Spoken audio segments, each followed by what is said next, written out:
अर्थतन्त्र धर्मराइरहेको भनिएको बेला देशको बजेट बनाउने ठाउँमा अनधिकृत व्यक्तिको प्रवेश र हस्तक्षेपको खबरले राजनीति तातेको छ। विपक्षी दलहरू अर्थमन्त्रीको राजीनामा मागिरहेका छन्। अर्थमन्त्रीकै दल नेकपा माओवादी केन्द्रभित्र पनि अर्थमन्त्रीको व्यापक विरोध भइरहेको खबरहरू आएका छन्।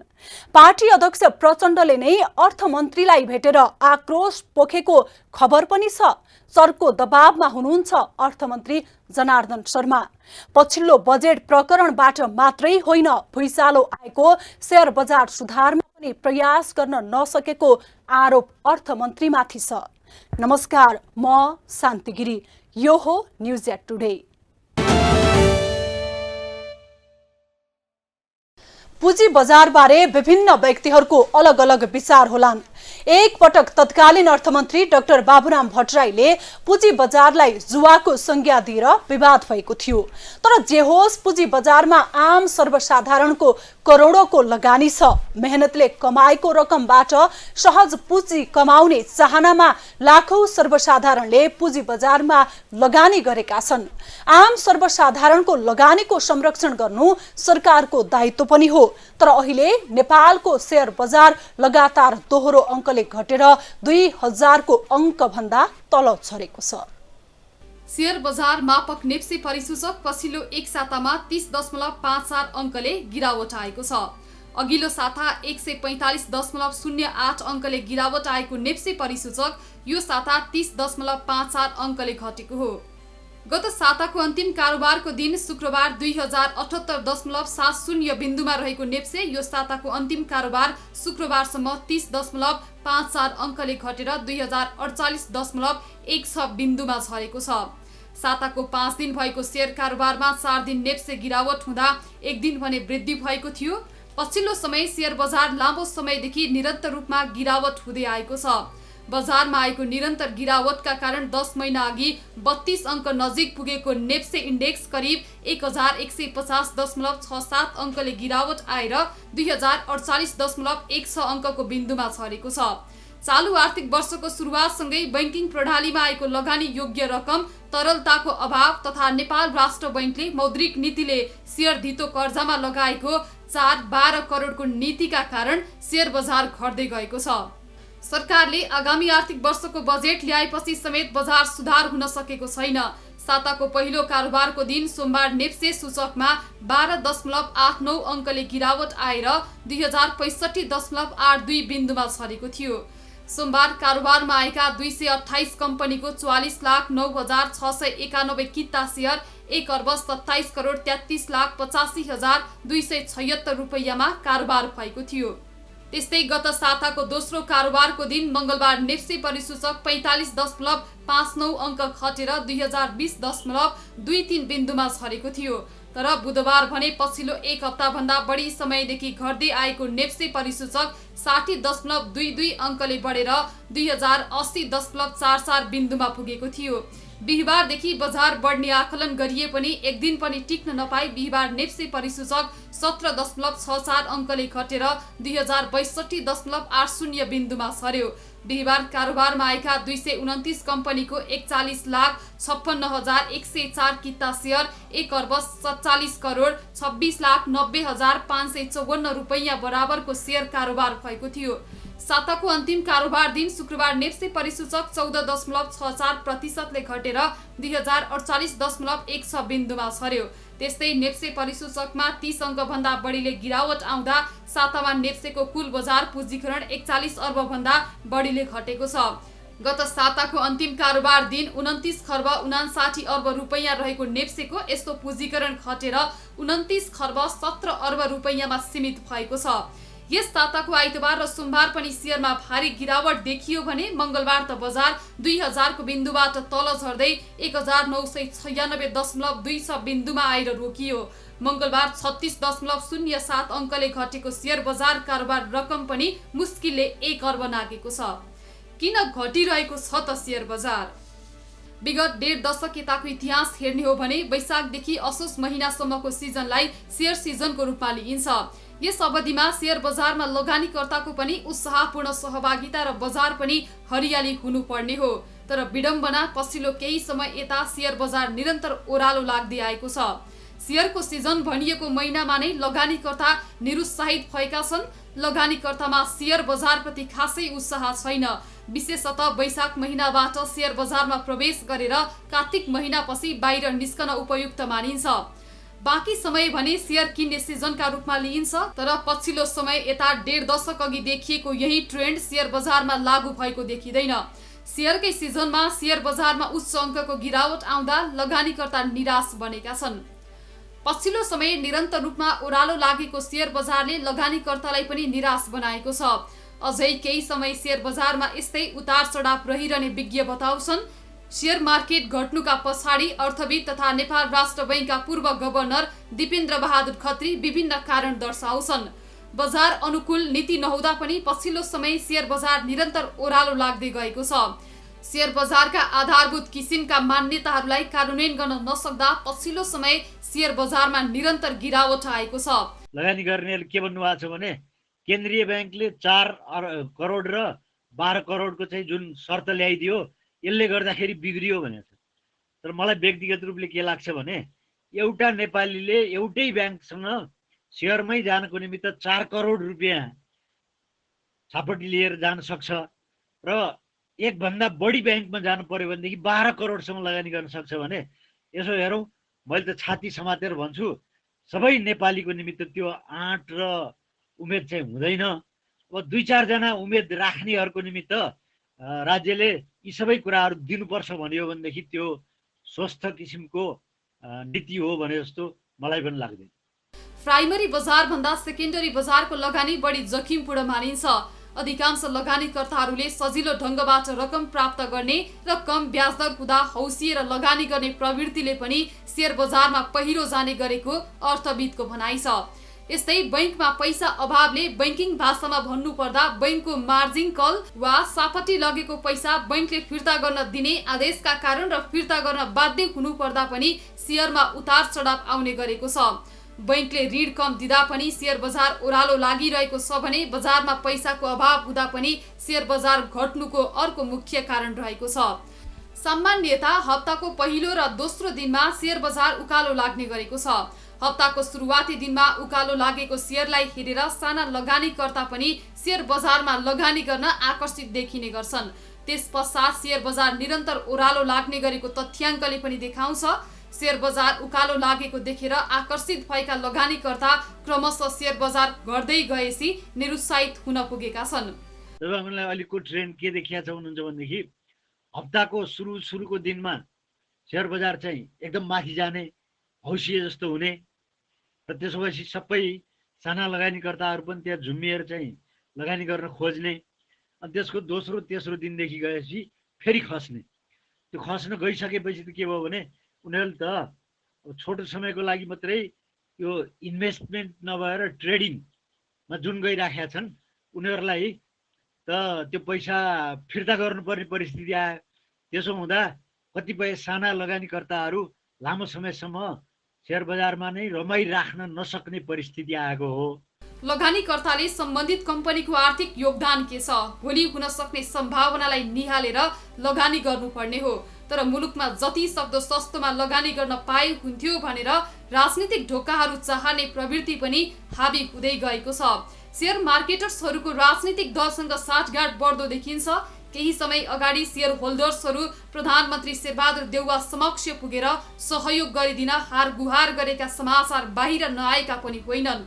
एउटा देशको राजनीतिक सुशासन हेर्ने व्यक्तिले पनि वित्तीय क्षेत्रमा चासो र चिन्ता राख्ने जस्ता गतिविधिका कारण पनि मुलुकको सेयर बजार झन्झन ओह्रालो लागेको अर्थविद खत्रीको भनाइ छ। सेयर बजारमा लगानीकर्ताको ऊर्जा र उत्साह बढाउन सरकारले अनुकूल वातावरण सिर्जना गर्नुपर्ने हो। तर सरकारले नै आर्थिक सहयोग गरेर लगानीकर्तालाई राहत दिन खोज्नु उपयुक्त नहुने अर्थविदको भनाइ छ। अब सेयर बजारमा लगानी गरेर उत्साह र उमङ्ग ल्याइदिनको निमित्त राज्यले पनि अनुकूल वातावरण गराइदिनुपर्छ भन्ने कुरा साँचो हो। तर त्यो अनुकूल वातावरण बनाइदिने भने फन्डिङ नै सस्तोमा दिने भन्ने कुरासँग म सहमत छैन। राज्यले त के गर्ने कुरा भने त्यहाँ इन्साइडर किसिमको खेल हुन थाल्यो भने त्यस्ता कुराहरू रोक्नुपर्छ। गलत किसिमको प्रवृत्तिहरू हाबी हुन थाल्यो भने त्यस्तोलाई रोक्ने चाहिँ राज्यको दायित्व हो। त्यसो भएको हुनाले कताकति हामी निर्दिष्ट मार्गबाट अलग ढलक भएको छौँ कि जस्तो लागेको छ मलाई। शेयर बजार र कारोबारलाई व्यवस्थित गर्न शेयरसँग सम्बन्धित नियामक निकाय नेप्सेलाई अनुशासित बनाएर राख्नुको विकल्प छैन। नेप्सेमा देखिएका विकृति विरुद्ध सरकार चनाखो भएर लाग्नुपर्छ। लगानीकर्ताले पनि बाहिरबाट रकम प्राप्त हुन्छ, लगानी गर्ने काम हो र नाफा मात्रै कमाउने काम हो भन्ने मानसिकताबाट पहिला बाहिर निस्कनुपर्छ। सरकारले शेयरको नीति भन्दा बाहिर जान नदिने र बैंकहरूले कर्जा दिनको निम्ति सजिलो बाटो अपनाइदिने हो भने निरन्तर घट्दै गएको शेयर बजारलाई केही हदसम्म नियन्त्रण गर्न सकिन्छ।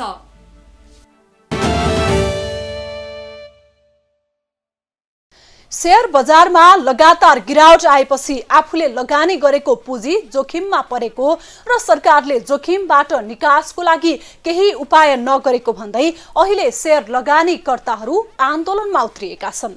पछिल्लो 10 दिन यता लगातार आन्दोलनमा रहेका लगानीकर्ताहरूले सरकार समक्ष 19 बुँदे माग समेत प्रस्तुत गरेका छन्। विभिन्न समयमा पुँजी बजार सुधार्न सरकारले नै बनाएका विभिन्न आयोगका प्रतिवेदन सरकारले कार्यान्वयन नगरेकाले नै अहिले पुँजी बजार धराशायी हुने अवस्था आएको भन्दै उनीहरूले लगातार आन्दोलन जारी राख्ने जनाएका छन्। पुँजी बजार सुधारको माग गर्दै शेयर बजारका लगानीकर्ता 10 दिन यतादेखि निरन्तर आन्दोलनमा छन्। धितोपत्र बोर्डले सम्झौता अनुरूप काम नगरेको भन्दै शेयर लगानीकर्ता विभिन्न 19 बुँदे माग सहित आन्दोलनमा छन्। पुँजी बजार सुधार अभियानका अभियन्ता तिलक कैरलाको संयोजकत्वमा लगानीकर्ता आन्दोलनमा होमिएका हुन्। पुँजी बजार सुधारमा धितोपत्र बोर्डको उदासीनता सह्य नरहेको आन्दोलनरत लगानीकर्ताको आरोप छ। लगानीकर्ताले दबाव सहित पटक पटक आफ्ना माग पूरा गर्न नेप्से परिसरमै प्रदर्शन गर्दै आएका छन् भने माइतीघर मण्डलामा पनि आफ्नो आन्दोलनलाई थप सशक्त बनाउँदै आएका छन्। प्रदर्शन गर्न निषेध गरिएको स्थानमा प्रदर्शन गरिएको भन्दै शेयर लगानीकर्तालाई प्रहरीले गत जेठ 24 गते पक्राउ समेत गर्यो। पुँजी बजार सुधार र विकासका लागि गठित समितिका संयोजक तिलक कोइराला सहित अन्य 5 जनालाई प्रहरी नियन्त्रणमा लिइयो। रिहाईका लागि चौतर्फी दबाव आएपछि केही दिन हिरासतमा राखेर छाडियो। पुँजी बजार सुधार अभियानका अभियन्ता कोइरालाले 2 पटक अनसन बसिसकेका छन्। केही समय अगाडि माग पूरा नभए उनले पुनः तेस्रो पटक अनसन बस्ने चेतावनी दिएका थिए, तर माग पूरा हुने आश्वासन देखाएसँगै उनले तत्कालका लागि अनसन नबस्ने निधो गरेका थिए। तर सम्झौता भए अनुरूप माग कार्यान्वयन नभएसँगै लगानीकर्ता थप आक्रोशित बनेका छन्। के छन् त शेयर लगानीकर्ताका माग? वाणिज्य बैंकका सहायक कम्पनी र अन्य संस्थागत पब्लिक कम्पनीहरूलाई 1 अर्ब सुक्ता पुँजी कायम गरी तत्काल ब्रोकर लाइसेन्स वितरण गर्नुपर्ने, कमिसन ब्रोकर र फुल ब्रोकरहरूको वर्गीकरण गरी वर्तमान ब्रोकरहरूको सुक्ता पुँजी वृद्धि गर्न लगाई 2 वर्षभित्र कमिसन ब्रोकरको 50 करोड र फुल ब्रोकरको 1 अर्ब पुर्याउनु पर्ने, ब्रोकरहरूको शाखा विस्तार र उनीहरूले निर्माण गरेको टिएमएस सञ्चालनका लागि तत्काल स्वीकृति दिनुपर्ने, गैर आवासीय नेपालीहरूलाई तत्काल पुँजी बजारमा लगानी गर्न स्वीकृति दिनुपर्ने, सरकारका मन्त्री, राजनैतिक दलका नेता र सार्वजनिक ओहदामा रहेकाहरूले शेयर बजारबारे सकारात्मक वा नकारात्मक अभिव्यक्ति दिनमा बन्देज लगाउनु पर्ने, ब्रोकर कमिसनको माथिल्लो बिन्दु यथावत राखी तल्लो बिन्दु खुला छाडेर प्रतिस्पर्धात्मक कमिसन दर तय गर्नुपर्ने, दीर्घकालीन लगानीकर्ताका लागि 3% मात्र पुँजीगत लाभकर लाग्ने गरी घटाउनु पर्ने, बैंक खाता, हितग्राही खाता र कारोबार खाता पूर्ण रूपमा अन्तर आबद्ध गरी लगानीकर्ता स्वयंले पासवर्ड र युजर आइडी प्रयोग गरी बिक्री गरेको शेयरको स्वत इडिआइएस हुनुपर्ने व्यवस्था गर्नुपर्ने, सिडिएससी मार्फत शेयर खरिद बिक्रीको राप साफ भएकै दिन लगानीकर्ताको खातामा पैसा र शेयर जानुपर्ने र कर कट्टीको हिसाब पनि प्यान नम्बर लिएका लगानीकर्ताकै नामबाट कर कार्यालयको खातामा सिधै जम्मा हुनुपर्ने, शेयर बजारमा डेरिभेटिभ्स, फ्युचर, अप्सन जस्ता अत्याधुनिक उपकरणहरू प्रयोगमा ल्याउनु पर्ने, बीमा कम्पनी, निफ्रा, विकास बैंक र फाइनान्स कर्मचारी सञ्चय कोष, सामाजिक सुरक्षा कोष लगायतलाई आफ्नो 70% लगानीमा सहायक कम्पनी मार्फत म्युचुअल फन्ड सञ्चालन गर्न बाध्यात्मक व्यवस्था गर्नुपर्ने र गैर आवासीय नेपालीहरूले पहिलो वर्ष म्युचुअल फन्डमा मात्र लगानी गर्न पाउने व्यवस्था गर्ने, राष्ट्र बैंकले तत्काल 10 अर्बको कोष खडा गरी ब्रोकरहरू मार्फत मार्जिन ट्रेडिङ व्यवस्था प्रभावकारी रूपमा कार्यान्वयनमा ल्याउनु पर्ने, नेपाल धितोपत्र बोर्डबाट स्वीकृति प्राप्त विज्ञले मात्र शेयर बजारको अवस्था, कम्पनीको अवस्था, शेयर मूल्य र नेप्सी सूचक जस्ता संवेदनशील विषयमा विश्लेषणहरू सार्वजनिक गर्न पाउने व्यवस्था कडाइका साथ लागू गर्ने। मर्जरमा जाने कम्पनीहरूको मर्जर सम्झौता हुँदा नै स्वाप रेसियो तय गरी बढीमा एक सातामा समायोजन सहित शेयर कारोबार खोल्नुपर्ने। 12 करोड भन्दा बढी शेयर धितो कर्जा लिएर म्याद सकिन लागेका वा सकिएका ऋणीहरूको सवालमा असार मसान्तसम्ममा कर्जाको सावा ब्याज असुलीको समय दिनुपर्ने। पुँजी बजार र शेयरको मूल्यलाई प्रभाव पार्ने सम्बन्धी नीति नियम लागू गर्दा लगानीकर्ताले पूर्व तयारी गर्न सक्ने गरी कम्तीमा 6 महिनाको अवधि दिने गरी मात्र ल्याउनु पर्ने। 2075 सालमा अर्थ मन्त्रालयको रोबहरमा डेपुटी गभर्नर शिवराज श्रेष्ठको संयोजकत्वमा पुँजी बजार सुधार समिति गठन भएको थियो। सो समितिले 58 बुँदामा धितोपत्र बोर्डले पुँजी बजार विस्तारका लागि चाल्नुपर्ने कदम बारेको सुझाव दिएको थियो। प्रतिवेदन अनुरूप काम गर्ने बाचा गरेको बोर्डले प्रतिवेदन आएको लामो समयसम्म कार्यान्वयनमा उदासीन बनेको भन्दै पुँजी बजार सुधार अभियन्ताहरू आन्दोलित बनेका हुन्।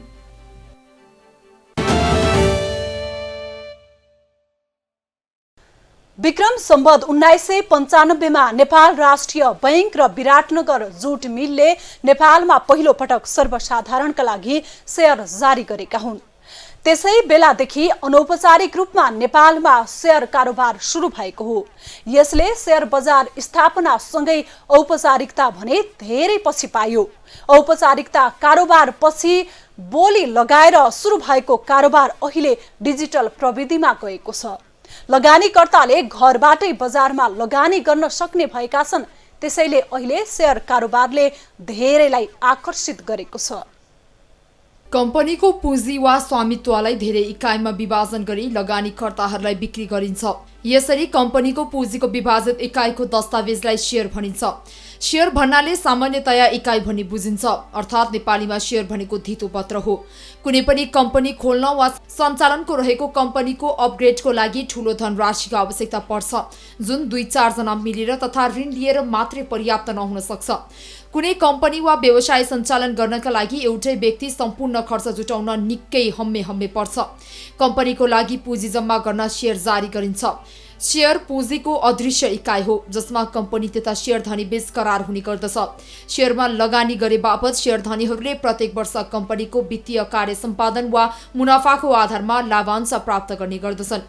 कुनै पनि कम्पनीले गरेको व्यवसायबाट नाफा वा घाटा हुन्छ। आफूले गरेको लगानीको अनुपातमा उक्त घाटा वा नाफा दुवैको हिस्सेदार हुन मन्जुर भई गरिएको लगानीको अंशलाई नै शेयर भनिन्छ।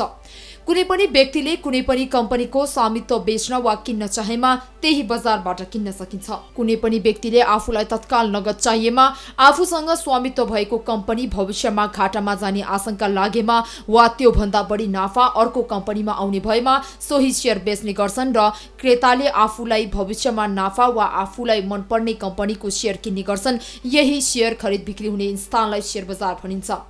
नेपालको सन्दर्भमा नेपाल स्टक एक्सचेन्ज स्टक नेप्सेले आफूले दस्तावेजको तथ्याङ्क राखेर निर्धारित कारोबार समयमा कारोबार गराउने गर्दछ। शेयर बजारमा शेयर किनबेचका लागि हातमा पैसा भएर मात्रै हुँदैन, यसका लागि विभिन्न प्रक्रियाहरू पनि पूरा गर्नुपर्दछ। शेयर बजारमा शेयर किनबेच गर्नका लागि सबैभन्दा पहिला बैंकमा खाता खोल्नुपर्छ। नेपाल धितोपत्र बोर्डबाट अनुमति लिई सीडीएस एन्ड क्लियरिङ कम्पनीको सदस्यता लिएर निश्चित मापदण्ड पूरा गरी निक्षेप सदस्य टिपीको काम गरिरहेको बैंकमा गएर निक्षेप खाता खोल्न सकिन्छ। शेयर प्रमाणपत्र तथा अन्य धितोपत्रलाई कुनै बैंकमा खाता खोलेर जम्मा गर्नुलाई शेयर अभौतिकीकरण अथवा डिम्याट गर्नु भनिन्छ। त्यसपछि शेयरको कारोबार गर्न सकिन्छ। नेपालमा शेयर बजारको कारोबार कहिलेदेखि भएको होला भन्ने सबैलाई लाग्न सक्छ। विक्रम सम्वत 1995 मा विराटनगर जुट मिल्स र नेपाल बैंक लिमिटेडले सर्वसाधारणलाई शेयर जारी गरेपछि नेपालमा अनौपचारिक रूपमा शेयर कारोबार सुरु भएको थियो। त्यस बखत ती संस्थाले शेयर जारी गर्दा अहिलेको जस्तो बिक्री तथा निष्कासन प्रबन्धक कम्पनी र स्टक एक्सचेन्ज नहेरेको पाइएको छ। दुवै कम्पनीले शेयर निष्कासन तथा बिक्री आफैले व्यवस्थापन गर्दै आएका थिए। विराटनगर जुट मिल्स र नेपाल बैंकपछि धेरै वर्षसम्म पुँजी बजारमा अन्य कुनै पनि संस्थाले प्रवेश गरेनन्। त्यसपछि विक्रम सम्वत 2021 मा कम्पनी ऐन आएपछि पहिलो पटक सरकारी ऋण पत्र पनि जारी भयो। यद्यपि यस्तो कारोबार गर्ने व्यवस्थित गर्ने संयन्त्र र निकाय भने त्यो बेलासम्म थिएनन्। विक्रमसम्म 2033 सालमा धितोपत्र खरिद बिक्री केन्द्र सेक्युरिटिज एक्सचेन्ज सेन्टरको स्थापना भएपछि नेपाली पुँजी बजार संगठित रूपमा अगाडि बढ्यो। सरकारी ऋणपत्र तथा सार्वजनिक संस्थाको शेयर खरिद बिक्रीको अख्तियार प्राप्त सो केन्द्रको स्थापनापछि नेपालमा दोस्रो बजारको उल्लेख्य विकास हुने अपेक्षा थियो। तर केन्द्रलाई सोचे अनुसार काम गर्नका लागि आवश्यक कानूनी तथा संस्थागत पूर्वाधार दिएको थिएन। केन्द्रको भूमिकालाई अझै प्रभावकारी बनाउन विक्रमसम्म 2040 मा धितोपत्र कारोबार ऐन तयार भएर आयो। विक्रमसम्म 2043 सालमा सो ऐनको पहिलो संशोधन भयो, तर पनि पुँजी बजारमा अपेक्षित प्रगति हुन सकेन। विक्रमसम्म 2046 पछि नेपालले अवलम्बन गरेको आर्थिक उदारीकरणको नीतिले पुँजी बजारलाई गतिशील बनाउन ठूलो सहयोग गर्यो। 2050 मा धितोपत्र कारोबार ऐन 2040 को दोस्रो संशोधन गरी धितोपत्र खरिद बिक्री केन्द्रलाई हालको नेपाल स्टक एक्सचेन्ज नेप्सेमा रूपान्तरण गरियो। त्यसपछि नेप्से परिसूचक गणना गर्ने गरी 2050 पुस 29 देखि नियमित कारोबार सुरु भएको हो।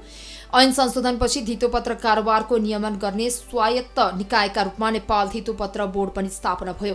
पुँजी बजार सञ्चालनमा सुधार तथा दोस्रो बजारमा धितोपत्र कारोबारलाई अझ सहज बनाउने उद्देश्यले विक्रमसम्म 2063 मा सरकारले धितोपत्र सम्बन्धी ऐन 2063 ल्यायो। त्यस्तै पुँजी बजार व्यवस्थित गर्न धितोपत्र बजार सञ्चालन नियमावली 2064 पनि आयो। हाल नेपालको पुँजी बजार तथा धितोपत्र कारोबारलाई यिनै ऐन तथा नियमावलीले निर्देशित गरेको छ। कारोबार सुरु गर्दा नेप्सेमा जम्मा 66 कम्पनी सूचीकृत थिए। हाल कम्पनीहरू निकै बढेका छन्। शेयर बाँडफाँड गरेको 30 दिनभित्र कम्पनीले आफ्नो शेयर नेपाल स्टक एक्सचेन्ज नेप्सेमा शेयर सूचीकरण गराउँछन्। त्यसपछि लगानीकर्ताले जलविद्युत जस्ता कम्पनीले स्थानीय बासिन्दा वा यही समूहका लागि जारी गरेका शेयर बाहेक शेयर कारोबार गर्न सक्नेछन्। कुनै पनि कम्पनीको पहिलो पटकको कारोबारका लागि नेप्सेले कम्पनीको नेटवर्थको 3 गुणासम्म रकम तोकिदिन्छ। त्यसपछिको मूल्य भने बजारमा रहेको माग र आपूर्ति अनुसार नै निर्धारण हुन थाल्छ। नेप्से स्थापना भएदेखि करिब 1.5 दशकसम्म खुला बोलक बोल प्रणालीबाट धितोपत्रको खरिद बिक्री भयो। 2063 भदौबाट भने कम्प्युटरीकृत स्वचालित प्रणालीबाट धितोपत्र कारोबार सुरु गरिएको हो। नेपालमा धितोपत्रको कारोबार प्राथमिक निष्कासन र दोस्रो बजारबाट मात्र हुँदै आएको छ। सूचीकरण नभएका वा सूचीकरणबाट हटेका धितोपत्रको कारोबारका लागि केही वर्ष अघि धितोपत्र बोर्डले ओभर द काउन्टर अर्थात् ओटीसी बजार सञ्चालनको अनुमति दिएकोमा केही समय अघि मात्रै ओटीसी कारोबार गर्ने भनी कम्पनी रजिस्ट्रार कार्यालयले निर्णय गरेको छ।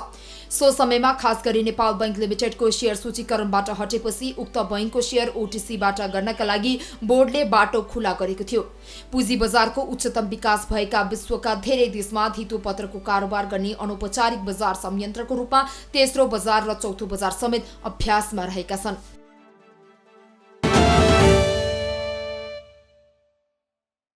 शेयर बजार सुधारको माग राख्दै लगानीकर्ता तिलक कोइरालाले असार 1 गतेदेखि बजारमा सुधार नआएसम्म आमरण अनसन बस्ने घोषणा गरेका छन्।